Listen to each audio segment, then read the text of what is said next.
Good afternoon, ladies and gentlemen. Another warm round of applause to Abheek for regaling us with data and reassuring all of us that we're in the right business, at least for the next 10 years, Abheek. Yeah? And thank you to Ramona. That was an excellent introduction. Made me feel like the least accomplished person on this panel, which is also factually correct. And might I say, Anita, what a wonderful audience. I mean, everybody is so well dressed and well turned out. It looks like an audition for a Tata Click luxury photo shoot coming up shortly after this. Lovely. So we're here to discuss everything that Abheek said, but we're going to do it from the consumer lens. We're going to do it from the people lens, because consumers, we find out from our conversation earlier, are also people. So what I thought we'd do is, in full disclosure, Anita, just tell the audience, Veetika, Sandeep, Abheek, that we've done our preparation, right? We actually went and met consumers. We'll show them to you. We'll show them what they look like, so you're fairly reassured that we've prepared for this. The other thing we've done is Nonita has coached me on how to pronounce all the luxury brands. Apparently it's Versace, not Versace, like I was saying it earlier. Am I right, Nonita? Very good. So let's get into it. You're looking at a bunch of very accomplished people. I think their bios said that, but we're going to run a little contest, which Nonita and Vikram have approved.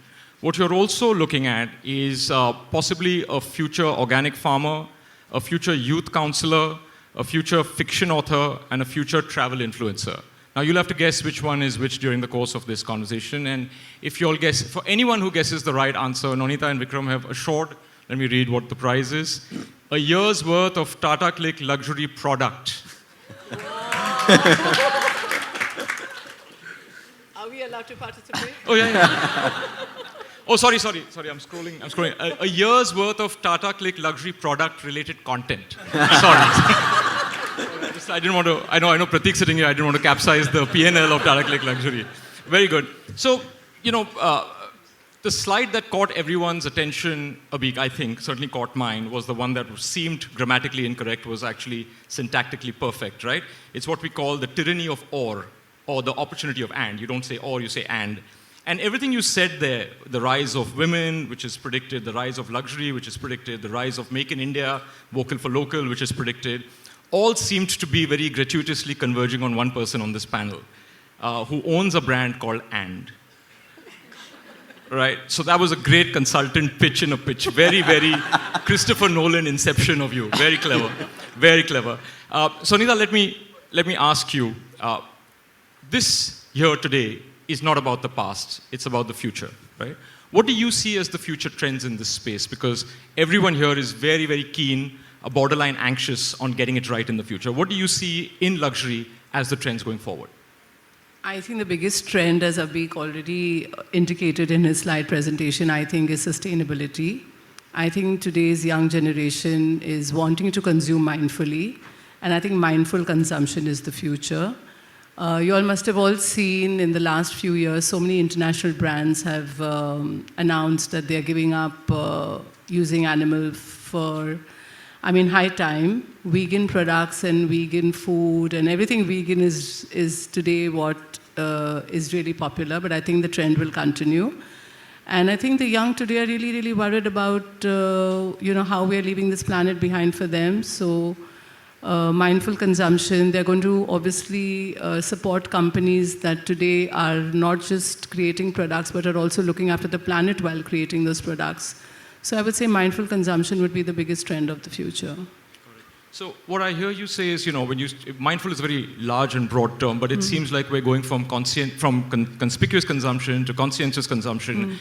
And I want to talk a little bit about your business as well, and that I know you're very passionate about, which frankly goes from conscientious to compassionate consumption, because you're going into the arts and crafts, you're going into the artisans that would have otherwise been ignored, and you're connecting that dotted line to luxury. Tell us a bit about that, because I think that's interesting for this audience here to learn about, because collectively we can do so much more than just individually. I think grassroots really started with this exact what Abheek again said, that women are the future of this country. It started with going into the villages of India. It started with my first visit to an Indian village where women were, practicing the craft of embroidery, and how we could translate that embroidery into a source of income for them. So for me, it begins with empowerment. For me, it begins with social empowerment in the villages of India. And for me, that is social sustainability. And that forms the ethos of one of the labels I have, Grassroots, which is the one I'm most passionate about. So the thing you're talking about has an odd contradiction. I feel like during the course of this panel, everyone is going to start their sentence with, like Abheek said. So I'll come to you, Abheek. So Abheek said it all. Abheek said it all, right? That's right. We should have had the presentation afterwards. But the contradiction you point out, which I think we should all catch and be cognizant of, is that as much as we all appreciate sustainability and conscientious and compassionate consumption, there is the contradiction that convenience also means luxury. In fact, the highest form of luxury is sometimes deemed to be convenience. While Anita talks about, and Veetika will talk about the heartstrings, I want to come to you guys who will talk about the purse strings, right? So how do you reconcile that as a luxury brand, or how should luxury brands reconcile that? Because there's always going to be this schism and contradiction. Yeah. So I think I'll give a couple of examples to illustrate that. I think there's a piece about convenience which is around saving of time or mindless hassle, right? Which is there. And, a couple of brands, I think, which have done a great job of that is, for example, if I take Patagonia, you are buying a more expensive jacket, which is there. But the brand fulfills the promise of doing something for the planet, and there is a inherent message there that hey, if you're buying one jacket right now, you will not need to buy another jacket 2 years, 3 years later. This is going to last a long time. In fact, one of the things that many of the quote-unquote traditional luxury brands are doing is to say, actually, because it is scarce resource that we are using as inputs into what we are creating, we are actually making sure that they last longer. And the other piece which is around whether it's pre-owned or pre-loved or second-hand, whichever way you call it, or renting, I think those are all elements which are going to increase the element of both convenience as well as affordability and play to the promise of sustainability. Correct. The place where I think there will be a true challenge is where it will be the equivalent of small luxuries equivalent. I think that's the place. For more durable luxury categories or goods, I don't see that as a contradiction. I think for the equivalent of small luxuries, personal care, for example, I think some of those places are places where we'll see that challenge and the contradiction happening. Some of the brands are trying, for example, the refillable bottles and so on and so forth. Now, whether that actually catches on, I think the jury's still out. Got it. So if we're moving from mindful to also removing the mundane and then making sure that the element of convenience isn't lost, I think the opportunity that you point to, even in the charts that you showed, is everyone here understands the current luxury consumer, because the luxury market, such as it is predicated on an intimacy and a connect that you already have, right? The big opportunity that you're pointing to is the future consumer. From what you're saying, it looks like that future consumer will come from the people who are up trading and up trading faster, whose income levels are accelerating, right? Let's assume they are people like, for instance, me, who can't be more middle class and working class if I tried. My suit doesn't say Yugo boss, it says Yugo subordinate. But if I think about money, and we've been talking about it, Sandeep, earlier today, you're seeing this movement happen every day, right? People are acquiring new wealth, there's a new India emerging. If we understand luxury, first we have to understand where it all comes from and how it is afforded. Could you give us some insight into how things on the income side are changing, on how people are managing their assets and money? Because when we talk of luxury, we think of product, all the products that Abheek just rattled out right now, but we don't think of assets, cars, property, even going forward, since we're going to touch on luxury, NFTs and the like, right? Digital equivalents of assets. What is your view of how that is changing? No, thank you so much. I think we, like Abheek said, right? So I think we saw the graphs, right? It's very clear. The only market which stood out from a performance standpoint was India with the 10x, right? And Indians today, even as a graduate, as they enter the workforce, want to participate in that large India growth story. Indians are convinced that the decade ahead belongs to them. So more recently, there was a brand which talked about how SIPs were beating luxury car sales. And I think that we see that every day, because you're clearly seeing structured investments, you're seeing people participating becoming a part of that workforce, but also people wanting, Indians are becoming increasingly global, and they're also seeking out global investment opportunities at any point of time. So it's a combination of protecting what you have, but also wanting to be thoroughly researched on how do you participate in the India opportunity, but in the broader wealth opportunity around the world. Right. You know, one of the things that differentiates luxury brands and luxury consumers, at least in our research, and we'll come to it, is this need for authenticity, right? If everybody owns counterfeits and copies that are as good as the original, there's no point marking yourself as different. We are now entering an era where luxury goods also come to mean NFTs and digital equivalents that are very, very high value. Do you have a view or an insight into how luxury brands today need to walk that balance of what we call phygital, which is the physical and the digital, not just in terms of outreach and customer acquisition and sales and awareness, but also in terms of assets? No, absolutely, and I think you spoke about digital assets, blockchain, or we spoke about metaverse in an earlier session. Now central banks themselves are participating in digital currencies, right. And I think India is actually pretty ahead in that curve where that pilot is already being conducted. And I think clients are clearly wanting that asset. I think from a luxury brand perspective, authenticity will be very important, and I think both banks as well as luxury brands will have a very large role to play in making sure that those brands are trusted and we can create that safe ecosystem. Correct. So I'm going to ask Abheek to do something he's rarely done as a consultant, which is pass the clicker to someone else, which in this case is me, Abheek.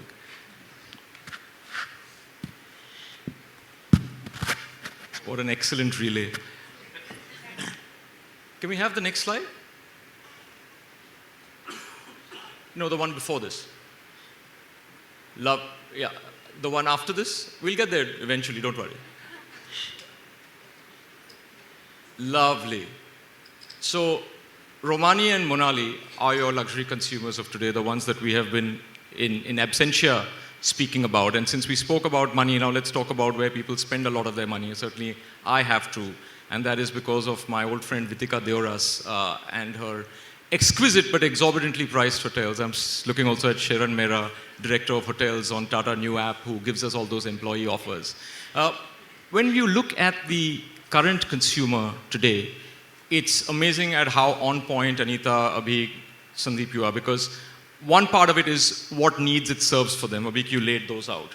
But when you also look at what they want, they're looking at innovating to address harm occurred to the environment, impact measurement of sustainability initiatives, so the authenticity and the, I think, materiality of sustainability initiatives, not just advertising claims, and then more elements of culture and ethnicity, which again goes back to being proud of our roots.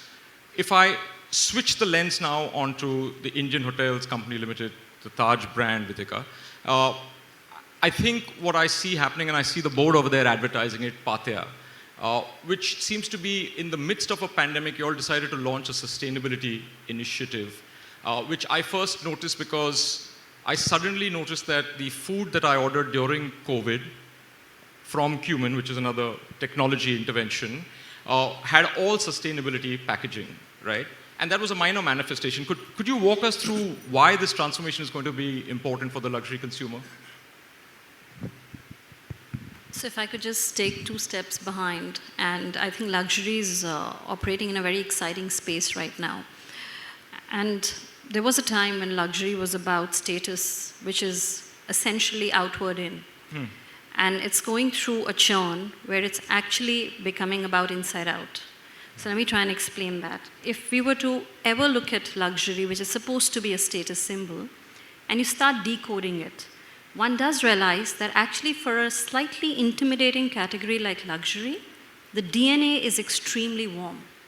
So it's not so much about a status symbol as it is about a sense of belonging, a sense of aspiration, inspiration, as well as enhanced self-worth. So what a lot of trends that we see, sustainability of course being one of them, is emanating from that deep shift that we are seeing. So luxury today is no more in the space of greed or guilt or extravagance or indulgence. It's actually moving into a space of me saying, I'm worth it. So it's actually moving into a space of tremendous self-expression. So brands, luxury brands today cannot be about just the outward appearance. It is about the deep sense of purpose that they carry within them. And that's where trends like sustainability fit in beautifully. So for us, yes, both Pathya and Cumin are babies born out of COVID. Interestingly, Cumin, because we wanted to take the Taj luxury to everyone's homes, and we used technology to do that. Pathya, because we realized that, of course, as a part of the Tata Group, and I don't need to say that, we've always been on the right side of business. But fundamentally, we realized that there is space and there is such a massive consumer shift towards sustainability that it just makes a lot of sense to get everyone together, rally everyone together. When I'm saying everyone, I mean all our stakeholders. Yeah. And that's how Pathya was born, which is, of course, our consolidated effort towards a better future. So it looks at environment, it looks at social responsibility, it, of course, also looks at corporate governance, and it looks at very interesting customer propositions. Mm-hmm. So, for example, if you talk about what we are soon going to launch, which is eco-friendly meetings. Now, that's where Pathya flows into and goes beyond just the back end or the mid end of it, but actually starts involving customers in that journey. So that's what Pathya was about. It's a consolidated sustainability effort, more than an initiative or a campaign. Yeah, that's fascinating. I think in preparation for this, when the Tata Click Luxury team was briefing me, it's amazing how tuned into this they are, because we spoke of not just value proposition for brands, but the values proposition. What values do you embody? What values do consumers relate to? And I think if you're talking of Pathya being one manifestation of it, the sense I get, Anita, even talking to you earlier, is that the future consumer, or what I would say is, consumers who can afford luxury products but don't buy it yet. I'm now talking of people like Ali and Radhika, who, if you look at what they want, they don't see necessarily luxury brands, such as many of them in the room today, meeting their value aspirations in terms of price-value equation. But what you're talking about, Veetika, seems to suggest that if you match their values aspiration, you might have a better chance of creating an emotional connect. Let me ask you, Anita, you've seen a certain class of Indian consumer gravitate into luxury. You've been a purveyor and at the vanguard of it.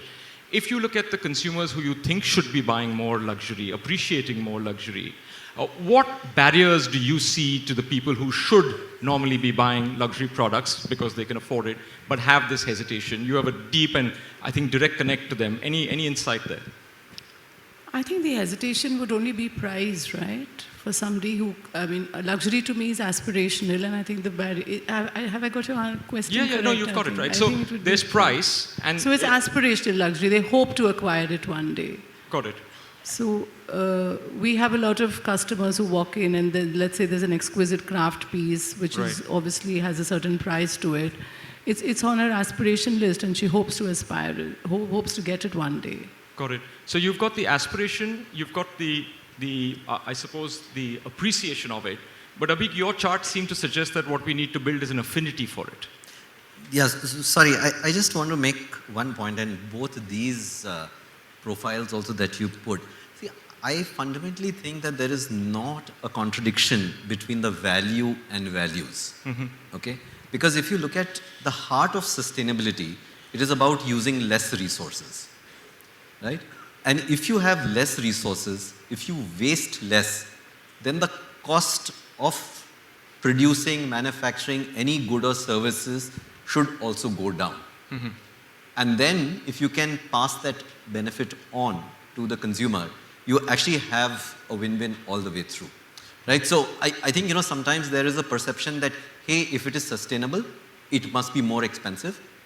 I think there is an inherent flaw in that logic, because if you're truly thinking about using less resources, you actually can reduce the cost, you can reduce the wastage, and you can pass that on. And especially in case of luxury goods, one of the big wastages, quote unquote, if I was to look at it, is actually around, you make 100 things, not all of them actually have the right equivalent demand, and therefore if you actually make it to order equivalent, you actually are saving on resources. So I actually don't see a contradiction between the value and values, digressing from what we were talking about earlier.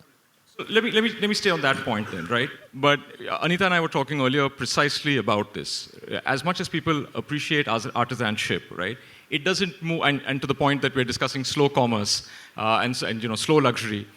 it doesn't move as fast as consumer choice moves, right? And that's what keeps the cost up, because if you have to align that supply chain, you're not, as yet, not going to do it. Now, hidden in your presentation, which a lot of people may not have seen, was the technological angle of marrying craftsmanship with 3D printing, if that was a 3D printing machine I saw, right? So, are we saying that while we are not yet there, the alignment between value and values, that bridge, has to be the adoption of technology? I think that will be an enabler to the same. That's one part. The second is, I would argue that in many categories, actually the luxury brand defines what the consumer wants rather than the other way around. And you know, I always feel that what consumers really want, what they say they want, and what they tell to a market research person are actually three different things.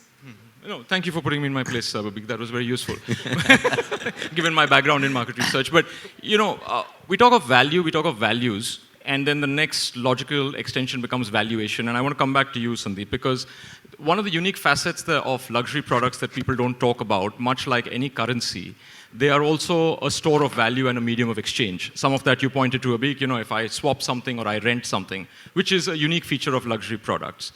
Do you see customers, the newly affluent that Abheek is talking about, appreciating that enough or getting an appreciation of that? Because if they don't, they should then go to Tata Click Luxury and understand luxury a little better. But is that a facet of consumer behavior you think luxury brands have enough of an appreciation of? Sure. So if you think about India and Indians, over the period of time, gold was the store of value, and which was really the luxury product you bought and with Tanishq or anybody else and kind of stored it for a period of time. Then the affinity for real estate was always strong, and now I think clearly seeing a trend towards Indian real estate, but also kind of diversifying out of the country. And then art, right? Really a newfound interest, still niche, but clearly we're seeing a lot of interest in art as well. And then we spoke about the digital currencies, and whether those are assets or those are already meant for payments, we'll find out over a period of time. But again, that's an area where people are definitely interested, and conversations are beginning to happen. Right. So, the next thing I want to quickly shift gears to, given the paucity of time, is our next consumer, the future. Now, this I can clearly say, Abheek, was not represented adequately on your slides, okay? Let me introduce our audience to our future consumers of India, right? On the left, this darling is Antara. Anita, you will recognize from what she's wearing that it is an Anita Dongre creation, and she insists only on wearing Anita Dongre. Her latest entrepreneurial venture, because when you're in an IB school paying 8 lakhs a year, you have to come up with entrepreneurial ventures to eventually pay off your college bills, she has figured out the one product in India that will never go out of fashion for vegetarians, which is paneer. So her startup is a paneer startup, and she only wears luxury. On your right, my left, Abir and Anay are two brothers in Nagpur. They have two startups. One is a not-for-profit venture which recycles old clothes and toys. The second is a deep tech startup that creates holographic images of you on your phone so that people can communicate with you. They've just got their funding round of 5 lakhs for their artificial intelligence startup. They're both 8 years old. Abir and Anay Ramakrishnan. If you're wondering how they're so financially savvy, their father is an investment banker. So that's one route through entrepreneurship. But when you talk to, and I have spoken to Antara for sure, when you talk to them about what they want to wear, they have a very clear sense of how they want to spend their time, which is their leisure, and how they want to express themselves through what they wear and what they adorn, right?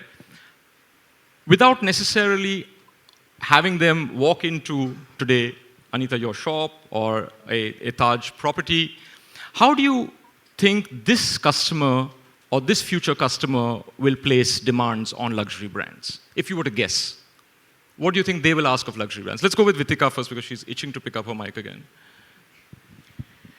So what's definitely going to happen is this consumer is very comfortable in his or her own skin. And I think the more we try and take a set definition of luxury to them, they're bound to reject it.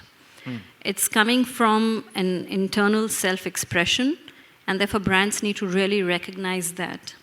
So while this is a very pretty picture where they're wearing a brand, they would be equally comfortable wearing something which is not a branded outfit at all, because their sense, and there's of course psychology and sociology and the maturity of the market in the country, the economic progress that the country is seeing. So there are multitude reasons for this. So it's not just happening on a lark or accidentally.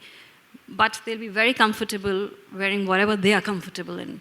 So I think that's one big trend that luxury brands need to really recognize when we look at the future audiences. I think comfort is definitely going to play a large role, and I think technology will play a large role in the future. I think what's really going to happen is the materials we wear today are not going to be the same materials we wear tomorrow. And I think today's young consumer will adapt to newer materials that are probably more planet-friendly, earth-friendly, probably more sustainable, and they are going to want those fabrics. Of course, comfort is most important, but I think a lot is going to change in the next 2 decades. With technology and with what is happening with materials, because there's so much happening with what we are using today.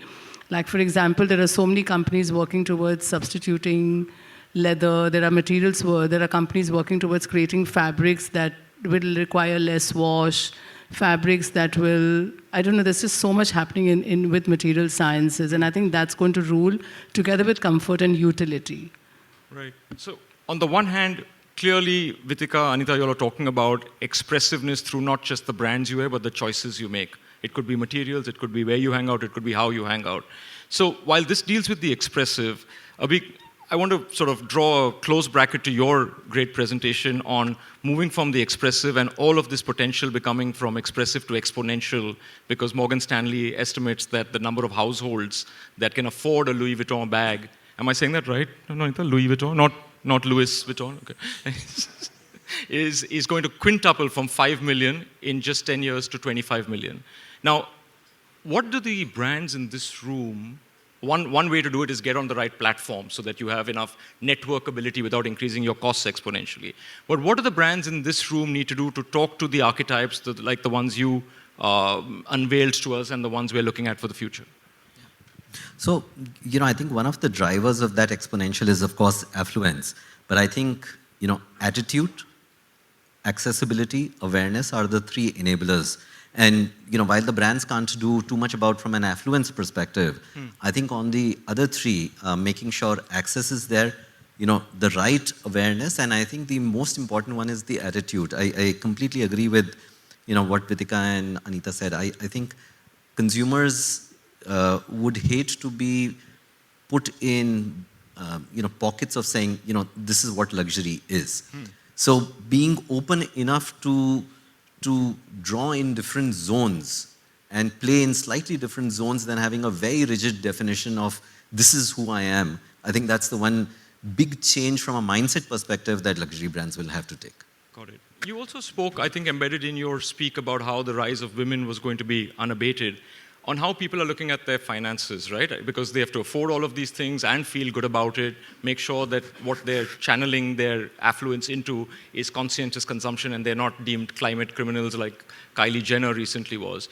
When you look at affluence finally, and when you talk to these consumers in your private client group, your wealth management, which I'm not yet a part of until I make the income cutoff, Sandeep, hint, hint. But when you talk to them and they talk about what they want to spend on, they could be experiences, they could be expressive luxury. What is your advice to them, and what kind of advice are they seeking, more importantly, from you to manage their, I think, the affordances of expressive luxury? So I think we spoke about this, but the participation of women in financial planning, financial decision making, I think clearly we're seeing the numbers creep up over a period of time. The numbers are pretty substantial now. I think Premier Plus, right? So HSBC Premier or that segment, 40+% of our clients are already women. And I think they are seeking to engage in how they protect their wealth, how they grow their wealth, how they diversify. Protection is important, but growth is important as well. And I think we're clearly seeing that participation rise quite dramatically over the years. So, got it. So a keen sense of commercial nuance and nous. A uncompromising view to convenience, but also curation and craftsmanship. I think if you take the 4 C's and put it together, you get a clear and pristine view of what the future luxury consumer is going to be like, and all the job that's cut out for us to do as people serving them through purveyors such as Tata Click Luxury and other platforms. You know, like they like to say, all good things take time. We're very grateful to our panelists for distilling their wisdom from the ages and giving us that time. A warm round of applause.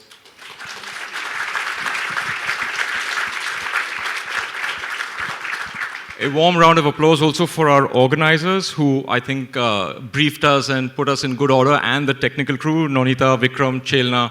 Please, a warm round of applause for them as well. Thank you.